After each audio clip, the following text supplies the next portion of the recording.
Hello, African sports fanatics. Welcome to another episode of the Safari Soccer Show. I'm your host, Yvonne Etta. My today's guest is an award-winning journalist from Liberia. Please, Anthony, just introduce yourself to the viewers and take us through your football journey, maybe if you have played soccer before and maybe what you're doing currently. Well, good afternoon again from Liberia. Yeah. It's a rainy season here and it's a bit cold outside. Yeah. And it's after 12 years and we are 3 hours ahead of Kenya. Mm-hmm. And it's good joining your program for the very first time. Yeah, welcome. So maybe how your interest came to soccer, maybe before just we get into our conversation today, talking about the CAF Champions League finals, maybe how did you get yourself into soccer? Well, it's something that I started from high school after joining the school's press club and got involved with journalism. And after high school, I went to a journalism school. And while they're practicing or learning, I got a try into sports reporting. Because that's where my passion lies. And through that, got into the field, started to report on sports, particularly football, the most popular one in Liberia. Although there are other disciplines. But it's over 5 years now, been involved with it, reporting sport news for the Daily Observer newspaper. And also other online platforms, including KMTV and Tigo Sports. And it's been quite an enjoyable moment because that's something that is driven by passion. So once it is passionate driven, get involved into it and give it your all. Make sure that I report. And in 2019, 2020, during the Liberia Football Association annual awards, I was awarded the best male sports journalist for that year. So it has been rewarding. You have a great journalism history. I think also maybe I'll see myself one day where you are. But also talking about Liberia having sports, football as one of the greatest sports. How does it feel being led by your president, the 25th president of Liberia, is the only African who has ever won the Ballon d'Or? How does it feel, and maybe has he brought any changes to Liberian football owing to the fact that he was once a footballer? Well, this is something that was long time coming since he got involved in the politics and ran for the first time in 2005 to become president of Liberia. And he didn't win the election and later went on to run as a Senate, vice senator baron. The party didn't win. Later went on to contest as a senator. He won the senatorial post before going on to win as president in 2018. But it has been quite a moment because it is something that many young people in Liberia were all waiting for, to see him becoming president of the country, because this is someone that they've been following in the love relative to his achievements in football. Was especially the most biggest one, winning the Ballon d'Or as the only African so far to have won it. So a lot more of young people gave their support to him and his party with the mindset that if he becomes president, definitely majority of the young people are going to benefit from his leadership. And also the sporting industry, particularly football, is going to develop tremendously because you do have a footballing president who is now leading the country. But from my own observation of what I've seen since he took office, not much has been done as expected by the young people relative to the development of sports. His government may be doing well in some sectors relative to the construction of feeder roads in communities and other major roads that they are trying to undertake. But relative to sports, that a lot more was expected. We haven't been able to see that much. But fortunately for him, under his leadership as president, we do have someone who is heading the Football Association, Mustafa Raji, who is a very good leader and has been very much good relative to the work at the Liberia Football Association. He has been doing tremendously well relative to transparency, the construction of mini stadiums. We have seen 3 stadiums being constructed in the capital city, or the county that holds the capital city, Monserrado. So that's something that was very much fortunate for George Weah. So dedication of these mini stadiums, he was present and also commended the Football Association for the leadership role, making sure that they construct those stadiums. But he, as an individual, from his government angle, they haven't been able to do much relative to the development of football in Liberia, and that's something that many young people are really disappointed in because they expected much from someone who raised to the top from football, came to the stardom through football, and now you are president of the country, so you expect a whole lot more from him to develop football in the country, but we are not seeing that much. Talking of him developing football in the country, I think also his son is representing the United States of America instead of representing Liberia, which most of you thought he would. How did you guys take this issue? Well, that decision was marked by huge criticism because I do remember before the election, his son spoke to some journalists in Liberia during the campaign. And he said it would be the best thing for his father to become president of Liberia because his father is loved by the people. He deserves it. He has fought for this position. And his father became president. So many thought that the fact that you were calling on Liberians to vote for your father to become leader, and now you as a player playing for PSG now have the opportunity to decide which country to play for. Many thought he would have selected Liberia over the United States, but unfortunately, he didn't do that. And additional to that was his father, who is also the president of the country, was unable to convince him as a father to make sure that he takes the Liberian nationality to play for the Liberian national team. One may say, yes, he's above 18, so he has his own independent decision to make. But as a president, as a footballing president, there are other people out there who have dual nationalities but have made up their mind to play for Liberia. So your son or you as a leader should set that example by convincing your son to play for the country. But unfortunately, that didn't work out. So he's currently representing the United States of America and not Liberia. Let's talk about the CAF Champions League that ended during the weekend. Let's start with Kaizer Chiefs.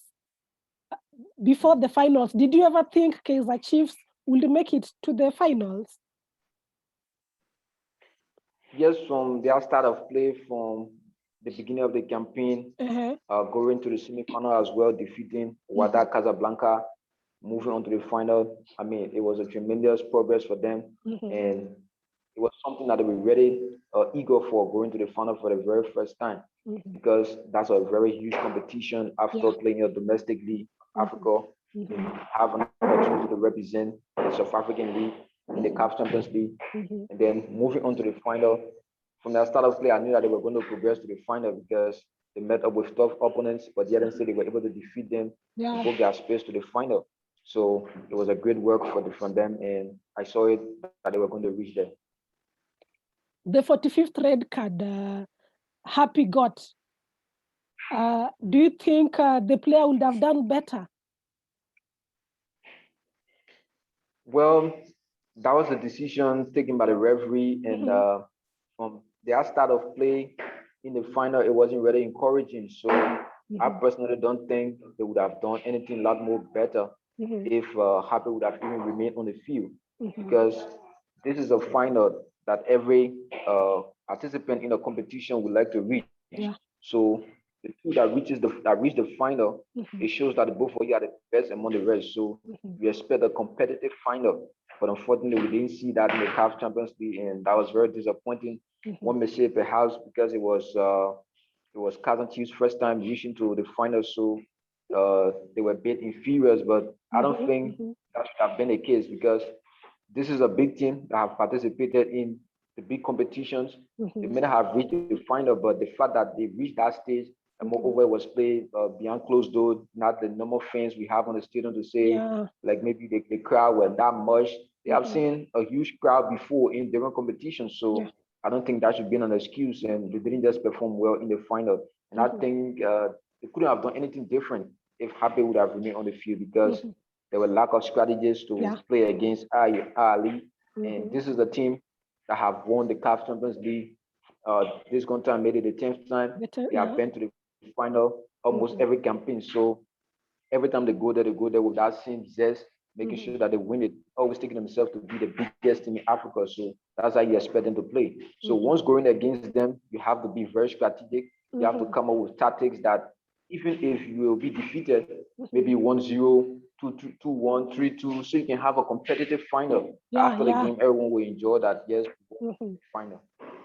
Of course, talking about a competitive final, we have to give it up to the Al Ahly players because the goals that were scored were classic. Can you just say Al Ahly is out of they are on their own league? Of course, they are in their own league, and moreover, having a coach who is very much good when it comes to the African football, winning several competitions in South Africa, moving on to Egypt, won it with them for the first time. One may say he was just completing the process for another coach who are already taking the team to that stage. But yet and still in the new season, he took them to the same final and then made them to win it. And more to that is they were going against a South African opponent. And Pitso coached in South Africa before moving on to Egypt. He played against Kaizer Chiefs for several matches. So he knows exactly how to play. And that's something Kaizer Chiefs should have also learned from before going on to the final, because you are going against a coach that play against you or coach your team against you in South African League. So once going against him, you have to employ every strategy to make sure that you do better in the final against him. But that wasn't the case.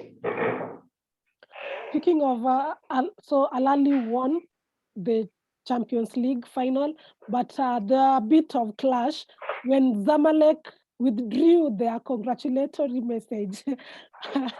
How do you view this? Because I think it's quite funny. You congratulate a winner, then you a letter, a statement about withdrawing your congratulatory message.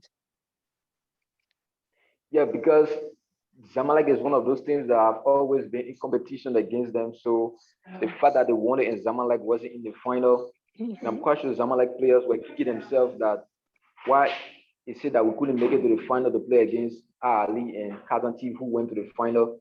They didn't do better. So I mean, definitely you will have such a congratulatory statement coming from an opponent like that, because they do expect great football in the final, but that they didn't see. So I think that was the reason they gave such a congratulatory message to Ali.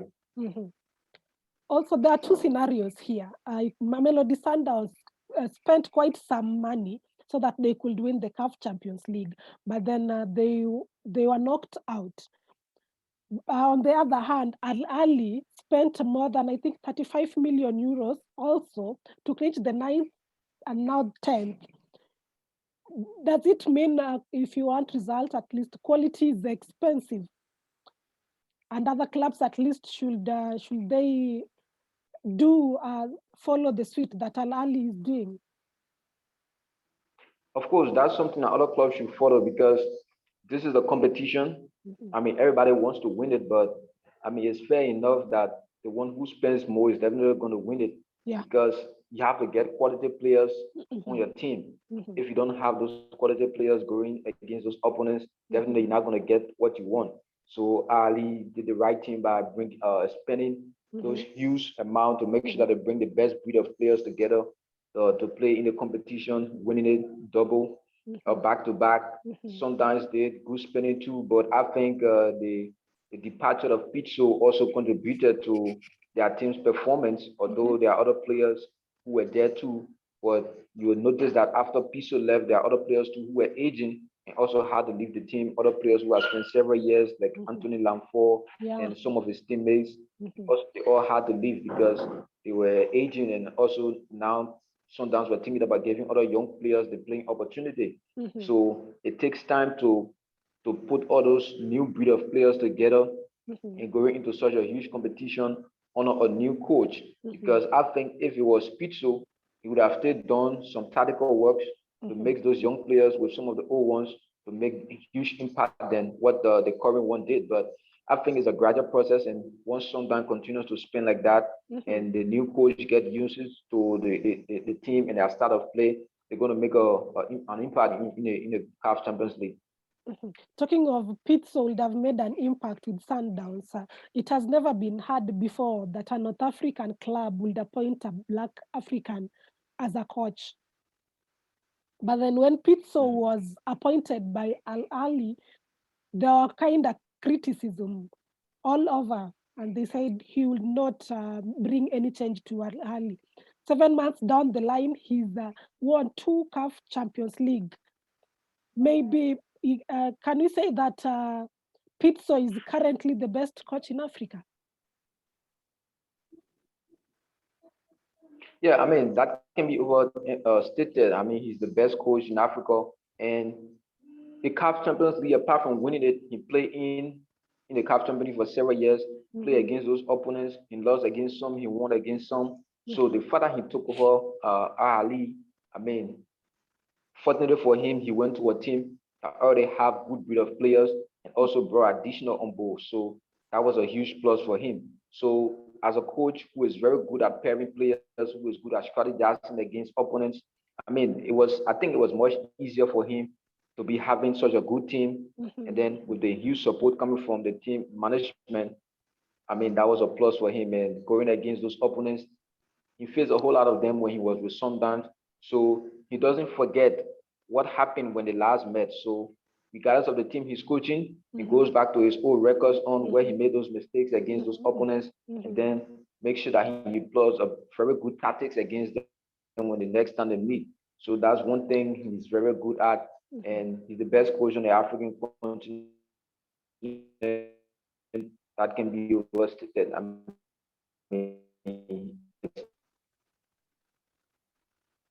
I think we lost you. We lost you in the middle of our conversation. Can you hear me?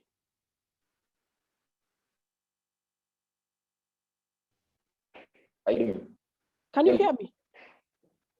Okay. Now let's talk about. Yeah, I'm hearing you. Okay. I think this is the second final that has been played in a neutral ground of the CAF Champions League final played in a neutral ground. How do you think CAF made a good decision by making a neutral ground to host the finals?